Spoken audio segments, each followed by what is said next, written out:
Kisah nyata, ini kisah nyata. Saya nggak mau menyebutkan tempatnya di mana dan dimana. Kisah nyata, anak muda ini nyata. Ada anak muda usia mungkin 18-19 tahun, Pak, meninggal karena kecanduan game.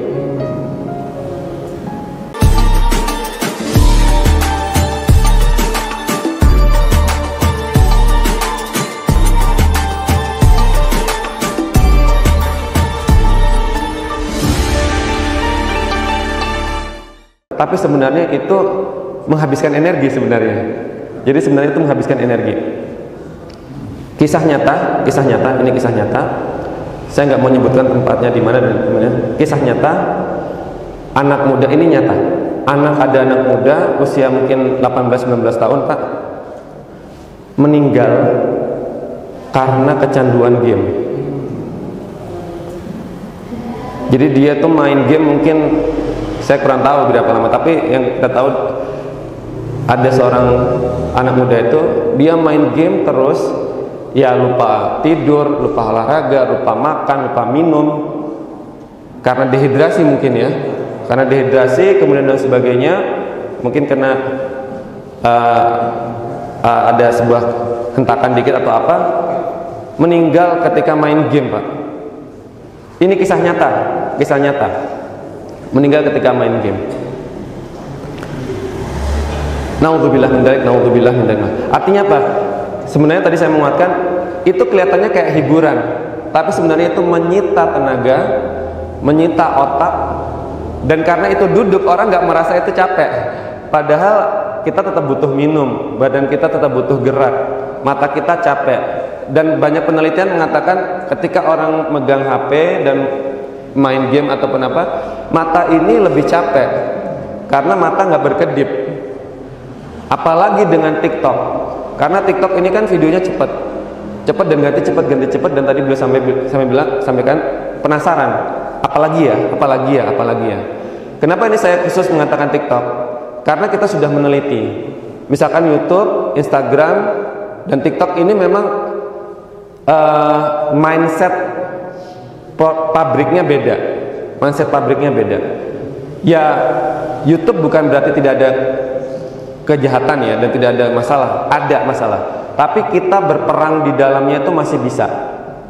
Karena cara berpikir pabriknya beda. Algoritma lah kalau bahasa sekarang, algoritma beda. Instagram juga algoritma. Ini YouTube sama Instagram ini sebenarnya udah dianggap lama, Pak. Sudah dianggap lama. Mereka menemukan lagi nih bagaimana caranya membuat orang untuk lebih terkecanduan. YouTube dulu sudah membuat agak orang kecanduan, tapi kalau bagi TikTok dianggapnya itu udah lama itu. Ini kita sudah punya penelitian psikologi terbaru bagaimana membuat orang lebih kecanduan. Padahal videonya cuma 15 detik, 30 detik, tapi buktinya anak baik depan saya nontonnya dari jam 11 sampai jam 1, 2 jam. 2 jam karena tadi penasaran. Ya, baik, terima kasih Pak. Mungkin dari yang lain ada, dari ibu-ibu juga boleh, atau remaja, pemuda-pemudi, silakan. Ada yang sharing mungkin, atau mungkin memberikan masukan ataupun bertanya ataupun apa, silakan. Boleh, silakan. Sambil menunggu, maka tadi beliau menyinggung aksi nyatanya apa? Maka aksi nyatanya salah satunya adalah kita memperbanyak aktivitas-aktivitas yang komunitas seperti ini. Karena kalau bareng seperti ini kan pasti nggak enak ya, mau sibuk sendiri. Kenapa orang itu dulu banyak dalam akhir-akhir ini itu banyak yang menggunakan HP untuk media sosial? Karena mereka tidak punya media sosial yang nyata. Sebenarnya ini kan adalah media bersosialisasi. Jadi Masya Allah, kita sangat mendukung sekali gerakan Cicurug Day ini dari pagi sampai sore. Itu sangat luar biasa sekali. Kemudian yang kedua adalah memperbanyak gerakan fisik. Nah, maka udah benar banget nih di Cicurug Day ada futsalan sorenya ya. Memang harus gerak fisik. Karena kalau fisiknya itu nggak gerak, pasti badan ingin gerak otaknya. Nah, pasti badan ingin gerak otaknya. Maka kadang-kadang kan kalau ada orang, Pak udah Pak nggak usah kerja Pak, udah duduk-duduk aja. Duduk-duduk aja itu juga capek mikirnya. Pasti mengatakan seperti itu, enggak, saya ingin kerja. Jadi mungkin bagi teman-teman kalau melihat ada teman yang duduk-duduk kemudian ingin kerja, nah itu jangan dilarang ya. Yang mungkin kita tetap kita bantu supaya pekerjaannya tidak terlalu berat, tapi jangan dilarang sepenuhnya untuk beraktivitas. Karena ketika saya mau beraktivitas, mau jalan, mau bertemu teman, mau silaturahim, mau ada pergerakan fisik seperti itu, atau mau sekedar nyapu atau bersih-bersih. Karena dengan bergerak itu sebenarnya mengeluarkan energi positif, atau dalam bahasa ilmiahnya endorfin. Nah, endorfin ini itu kalau kita kurang gerak, akhirnya endorfinnya kurang. Endorfinnya kurang, akhirnya diisi dengan HP. Tapi kalau diisi dengan HP, endorfinnya over. Endorfinnya over. Jadi akhirnya konslet. Ya, bahasa gampangnya seperti itu. Silakan mungkin mas-mas yang remaja muda, atau mungkin dari bapak ibu-ibu ada diskusi ataupun masukan ataupun menguatkan. Nah, Sadi, padahal Sadi.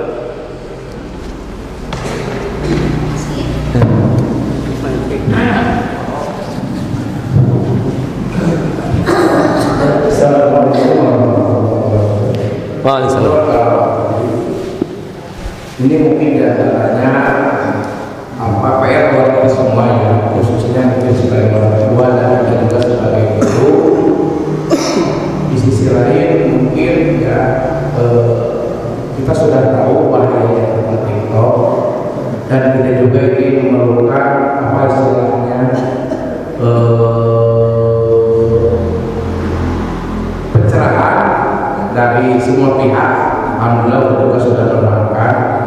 Mungkin yang paling penting di sini adalah bagi kami peran kita sebagai orang tua. Karena dalam hadis dikatakan kullu maulidin lahu. Nah itu ya. Setiap itu jadi tergantung orang tuanya. Apakah si anak ini mau jadikan hijau, merah, kuning, itu mungkin tergantung daripada orang tuanya. Karena mungkin dari kita, khususnya ada sebagian orang tua yang penting anaknya diam. Itu yang berbahaya. Mungkin anak ibunya lagi masak, lagi nyetrika, lagi nyuci, yang penting budak repet. Ini yang paling bahaya. Bahkan saya melihat di sini aja terus terang, anak baru berapa tahun udah nggak bisa mendengarkan kata orang tua. Orang tua ngomong, orang lain ngomong, diam aja, dia seperti gitu-gitu aja. Jadi khususnya sebagai orang tua juga, jadi yang paling peran utama, dan itu anak sebagai amanah ya. Jadi tetap ya, jangan sampai anak yang penting diam. Jadi peran kita lah sebagai orang tua yang paling dominan menjadikan anak atau tidak. Nah itu yang pertama. Jadi kalau semuanya kita ini kita semuanya, apalagi mungkin anaknya yang sudah, ini ciri mungkinnya indikasi anak itu sudah kecanduan medsos atau apa saja, ketika diambil HP-nya dia nangis, itu bahaya. Nah itu ya, itu yang pertama. Jadi mari kita semuanya sebagai orang tua, kalau kita sayang pada anak kita demi generasi kita semuanya, tolong jangan membuat anak semaunya dempet, tapi kita tetap harus ada rambu-rambunya. Itu yang pertama. Yang kedua juga mungkin tolong ya, kita juga sebagai orang tua jangan bosan mengajak anak kita untuk kebaikan. Jadi kalau orang sudah ngomong ini, Pak kuat ayah nama itu ya, Pak kuat, siapa yang paling kuat? Kita kuat, kita yang paling kuat untuk mengajak, atau dia kalah untuk ikuti kita. Jadi istilahnya sejarahnya kolor elek budak. Itu prinsip saya ya. Sejarahnya kolor elek budak. Tidak ada sejarahnya orang tua kalau sama anaknya untuk mengajak kebaikan. Nah itu ya. Yang ketiganya mungkin supaya anak sore yang terakhir indikasinya, yuk kita juga sama anak kita, mengajak anak kita juga untuk sering berkumpul-kumpul seperti ini, mengikuti pengajian, di mana saja pengajian, yang penting di sana pengajian itu haruskan di mana ada semut, di sana ada, di mana ada gula, di sana ada semut. Itu juga di mana ada majelis taklim, anak kita harus paling terdepan untuk mengisinya. Itu masukan dari kami untuk kita semuanya. Mudah-mudahan bermanfaat. Assalamualaikum warahmatullahi wabarakatuh. Waalaikumsalam warahmatullahi wabarakatuh. Masykurukum Ustadz. Masya Allah, jazakumullah khairan. Kami muatkan yang disampaikan oleh beliau. Jadi nanti ini karena ini kita Cicurug berada di sini semua, insya Allah memang butuh kerja tim. Karena nanti kalau satu rumah itu tegas, nggak boleh gini-gini, dia ke tetangga, tetangganya yaudah silakan, selesailah, tidak terjadi disiplin. Maka ini alhamdulillah bareng harus ada kesepakatan secara bersama, minimal sudah tahu bersama, minimal tahu bersama bahwasanya ayo kita batasi. Orang Amerika sendiri, ini orang Amerika ya, mengatakan naik motor butuh SIM. Ya, naik motor butuh SIM. Minimal usia 18 tahun. Kenapa? Karena naik motor itu berbahaya kalau tidak bisa mengendalikan.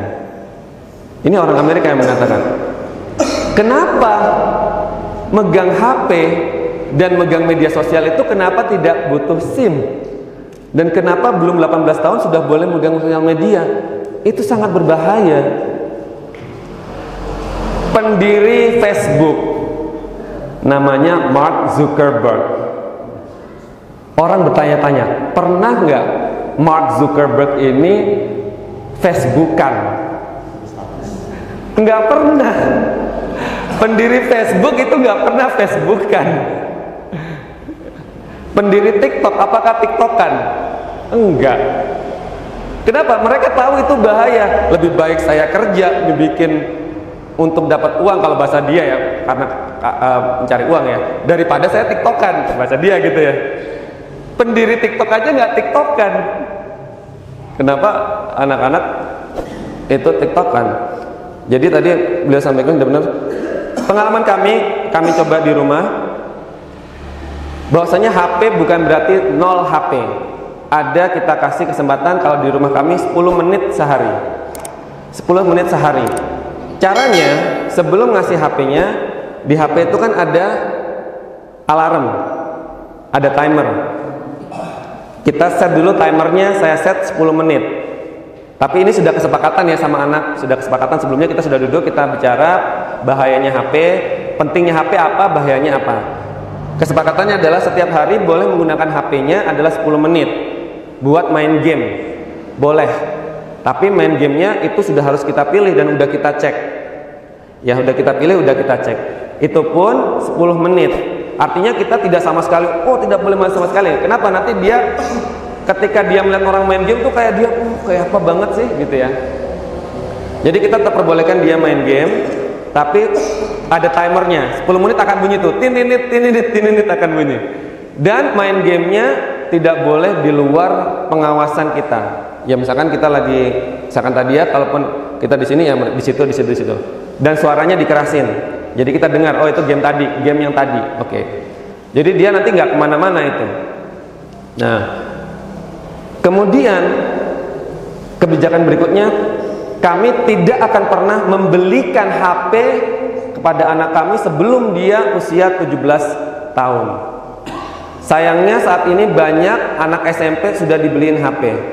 Atau yaudah nih HP-nya Abi yang lama nih, udah pakai aja, Abi pakai HP yang baru. Nih HP Abi buat kamu. TK udah punya. TK udah punya. Astagfirullahaladzim. TK udah punya, astagfirullahaladzim.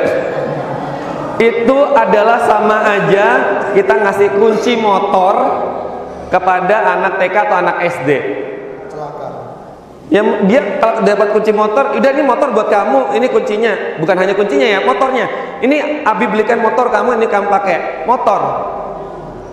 Bagaimana coba? Ya, sangat berbahaya sekali. Maka dibatasi jangan sampai minimal 17 tahun. Nangis, gak apa-apa nangis sekarang daripada kamu ini. Kejadian nyata lagi, kejadian nyata saya bisa mengatakan wallahi ini nyata. Karena saya berurusan dengan banyak orang terkait media. Ada anak SMP wanita usia sekitar 12 tahun, 12-13 tahun. Dia kan baru ke sosial media baru ya. Dia dikirim pesan oleh seseorang, "Hai cantik, kamu cantik deh." Siapa yang nggak suka dibilang cantik atau dibilang ganteng, ya kan? Anak ini dengan polosnya, "Ada apa?" Diikutin. Kamu ini dong, kamu ini. Untung anak itu ketahuan. Kamu lagi chat dengan siapa? Nggak tahu nih, ada orang ngechat. Ini sebenarnya orang ini nanti ujung-ujungnya, ujung-ujungnya dibilang, kamu cantik banget, aku pengen lihat rambut kamu dong, foto dong. Maaf. Ini mungkin nggak terpikirkan, mungkin di bapak-bapak ibu-ibu dengan mindset kita nggak terpikir. Tapi ini saya sampaikan bahwasanya supaya hati-hati banget ketika seorang remaja megang HP, baik laki-laki atau perempuan, akan menjadi korban ataupun ini. Aku pengen lihat lagu. Nanti bisa diteruskan sendiri kata-katanya itu. Nanti dia akan mengatakan, aku lagi ada masalah nih, motorku tabrakan, kirim aku dong 2 juta. Kirim aku dong 2 juta. Wah, aku nggak punya uang 2 juta. Mintalah ke orang tua kamu. Nggak bisa. Foto kamu yang kamu nggak pakai jilbab dan nggak pakai pokoknya nggak pakai jilbab, nanti aku share loh kalau kamu nggak kasih 2 juta. Sampai kapan itu akan diporotin? 2 juta, 3 juta, 5 juta, 10 juta. Untung anak ini udah terstop. Untung ya. Tapi sekali lagi, ngasih HP ke anak itu nggak diawasin lagi ya, nggak diawasin. Kalau yang tadi kami praktekkan, silakan dikasih maksimal 10 menit per hari, tapi diawasi. Capek. Ya memang itulah, ada seorang ulama mengatakan, orang tua itu dihormati bukan hanya karena menjadi orang tua, tapi karena ada tanggung jawab. Ibu itu disebut sebagai ibumu karena tanggung jawabnya sangat besar, dari mengandung, melahirkan, bahkan mendidik.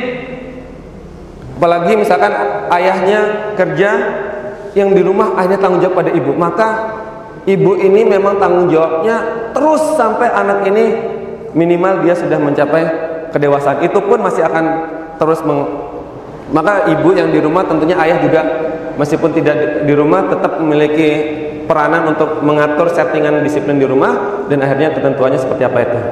Saya rasa waktunya sudah ini nanti mungkin silakan, ini slide-nya sudah kami kasihkan beliau, nanti poin-poin berikutnya bisa dipelajari, bisa didiskusikan lagi, dan semoga nanti bisa kita sharing lagi dalam forum yang lain. Saya mohon maaf pribadi atas kesalahan, kekurang sopanan, mohon maaf, mungkin ini bahasanya agak bahasa Jawa Timuran, mohon maaf ya kalau kurang sopan, atau ada kesalahan dalam penyebutan ayat ataupun hadis, mohon maaf. Kami sendiri masih perlu banyak belajar dari Pak Yai dan tentunya para senior dan sesepuh. Terima kasih Ustaz, nasykurukum Ustaz, Masya Allah. Kami menikmati sekali tadi sholatnya, Masya Allah, luar biasa, menikmati sekali bacaan beliau. Luar biasa, tentunya kami harus sangat banyak belajar ini, dan keluarga besar Cicurug dan tentunya keluarga besar jamaah Masjid At-Taqwa kami ucapkan terima kasih, dan mohon doa semoga nanti perjalanan kami ke Ponorogo, Jawa Timur lancar, dan juga kami sedang daftar S3 tadi yang disampaikan beliau, doakan juga semoga lancar, dan kami doakan semoga